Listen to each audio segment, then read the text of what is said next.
అందరికీ నమస్కారం. శ్రీమాత్రే నమః. యూట్యూబ్ ఛానల్ కు స్వాగతం. అందరూ ఎలా ఉన్నారు? అందరూ బాగున్నారని ఆశిస్తూ ఈ రోజు మన వీడియోని మొదలు పెట్టేద్దాం. మన హిందూ క్యాలెండర్ ప్రకారం రేపు మనకి చాలా విశేషమైన రోజు. ఏంటంటే ఒకటి ఏకాదశి. శ్రావణ మాసంలో శుక్లపక్షంలో వచ్చే ఏకాదశిని మనం పుత్రదా ఏకాదశి అని అంటాము. దీనితో పాటు ఇంకొక అద్భుతమైన విషయం ఏంటంటే రేపు కుబేరుడి జన్మదినంగా కూడా మనం చెప్పుకుంటూ ఉంటాము. మన పెద్దలు పండితులు కూడా అదే చెప్తూ ఉంటారు. అయితే ఈ రోజు ఈ వీడియోలో మనం పుత్రదా ఏకాదశి రోజు మనం చదువుకోవాల్సిన కథ ఏంటి, పాటించవలసిన నియమాలేంటి, అలాగే మనకి ఈ రేపు కుబేరుడు పుట్టినరోజు అని చెప్పుకున్నాం కదా. ఈ రోజు కుబేరుని ఏ రకంగా ఆరాధించాలి, ఎలా ఆరాధిస్తే ఏ ఫలితం వస్తుంది, ఇలాంటి విషయాలన్నీ ఈ వీడియోలో మనం తెలుసుకుందాం. హిందూ కాలమానంలో ఒక్కో ఏకాదశికి ఒక్కో పేరు ఉంటుంది. ఆ పేరు వెనుక ఒక్కో ప్రత్యేకత కూడా మనకి కనిపిస్తూ ఉంటుంది. అలా శ్రావణ మాసంలోని ఏకాదశికి పుత్రదా ఏకాదశి అనే పేరు అన్నమాట. మరి ఆ పేరు వెనుక ప్రత్యేకత ఏమిటో, ఈ ఏకాదశి ఎలాంటి విశేషమైన ఫలితాలు మనకి అందిస్తుంది అనేది ఇప్పుడు మనం తెలుసుకుందామా.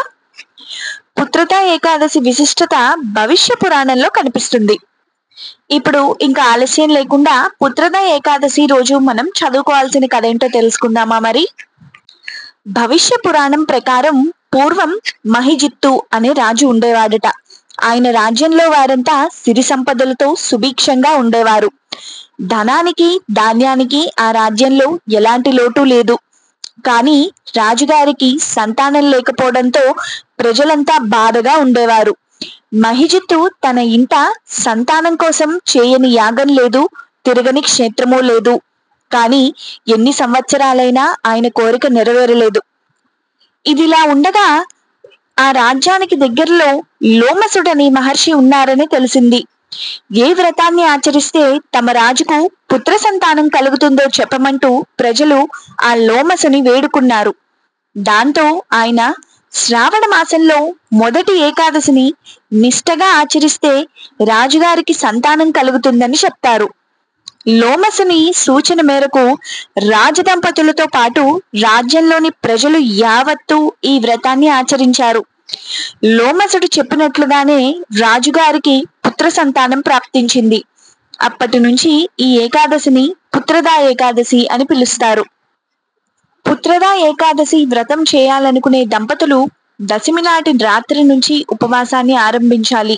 ఏకాదశి నాడు సూర్యోదయానికి ముందే నిద్రలేచి తలస్నానం చేయాలి. ఆ రోజంతా నిష్టగా ఉపవాసం ఉంటూ విష్ణుమూర్తిని ఆరాధిస్తూ గడపాలి. విష్ణు సహస్రనామం, నారాయణ కవచం వంటి స్తోత్రాలతో ఆ నారాయణుని పూజించాలి. ఆ ఏకాదశి రాత్రి వేళ జాగారణ చేయాలి. ఇలా జాగారణ చేసిన మర్నాడు ఉదయాన్నే దగ్గరలో ఉన్న ఆలయాన్ని దర్శించాలి.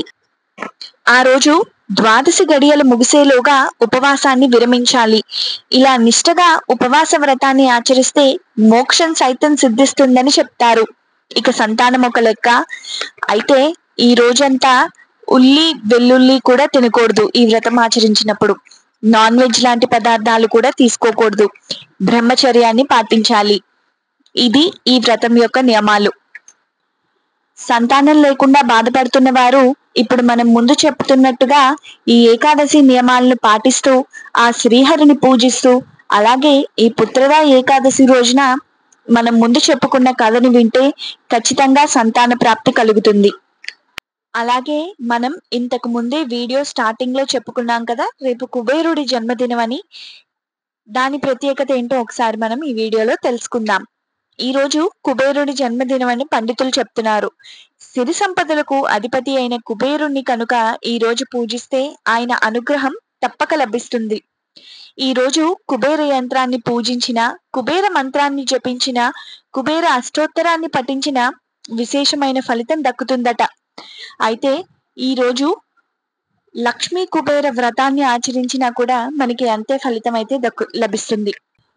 ఈ ఏకాదశి ఎంత ప్రత్యేకమైనదంటే మనకి ధనాన్ని, సిరి సంపదల్ని ఇచ్చేది ఆ మహాలక్ష్మి అమ్మవారు. ఈ ఏకాదశి అంటేనే మనం లక్ష్మీనారాయణుల్ని పూజిస్తూ ఉంటాం కదా. అందులోనూ కుబేరుడి పుట్టినరోజు రెండు ఎంత బాగా కలిసి వచ్చాయి. కుబేరుడితో పాటు ఆ లక్ష్మీనారాయణులు పూజ చేసుకుని ఆ మహాలక్ష్మీదేవి కృపకి పాత్రులయ్యి అందరూ సిరి సంపదలతో తులతూగాలని కోరుకుంటున్నాను. ఎవరైనా రేపు ఈ లక్ష్మీ కుబేర వ్రతాన్ని ఆచరించాలి అనుకుంటుంటే మనకి బుక్స్ అనేవి ఆఫ్లైన్ స్టోర్స్ లో మనకి పూజా సామాగ్రి కానీ ఎలాంటి పూజ సంబంధించి పుస్తకాలు అమ్మే ఏ బుక్ షాప్స్ లో అయినా దొరికేస్తాయి. లేదు మాకు టైం లేదు అనుకున్న వాళ్ళు కింద కామెంట్ బాక్స్ లో మీ మెయిల్ ఐడి కనుక నాకు మెయిల్ చేస్తే నేను మీకు ఈ సాఫ్ట్ కాపీ అనేది పీడిఎఫ్ పెడతాను లక్ష్మీ కుబేర వ్రతంది. సో దట్ మీరందరూ ఆ సాఫ్ట్ కాపీలో ఉన్న విధంగా పూజని ఆచరించుకోవచ్చు. అయితే నేను పంపించే పీడిఎఫ్ లో మొత్తం మీకు పూజ అనేది ఎలా చేసుకోవాలి అనేది A to Z మొత్తం అందులోనే ఉంటుంది. నేను ప్రత్యేకంగా వీడియోలో మళ్ళీ ఎక్స్ప్లెయిన్ చేయాల్సిన అవసరం లేదు. ఇన్ కేస్ మీ అందరికీ కూడా లక్ష్మీ కుబేర వ్రతాన్ని ఎలా ఆచరించాలి అనేది వీడియో రూపంలో కావాలి అనుకుంటే కనుక కింద కమెంట్ బాక్స్ లో కమెంట్ చేయండి. నేను ఖచ్చితంగా మీ అందరి కోసం ఆ వీడియోను కూడా అందిస్తాను. మర్చిపోకుండా ఎవరికైనా పీడిఎఫ్ కావాలి అనుకుంటే కమెంట్ బాక్స్ లో నాకు మీ మెయిల్ ఐడి కనుక నాకు కమెంట్ బాక్స్ లో కమెంట్ చేస్తే నేను ఖచ్చితంగా వెంటనే రివర్ట్ అయ్యి మీకు పీడిఎఫ్ అనేది పంపిస్తాను. ఎప్పట్లాగే ఈ వీడియో కూడా మీకు ఇన్ఫర్మేటివ్ గా ఉందనుకుంటున్నాను. వీడియో కనుక నచ్చినట్టయితే లైక్ చేయండి, షేర్ చేయండి, కమెంట్ చేయండి, సబ్స్క్రైబ్ చేయండి. అలాగే పక్కనే ఉన్న గంట సింబల్ ని మాత్రం ప్రెస్ చేయడం మర్చిపోకండి.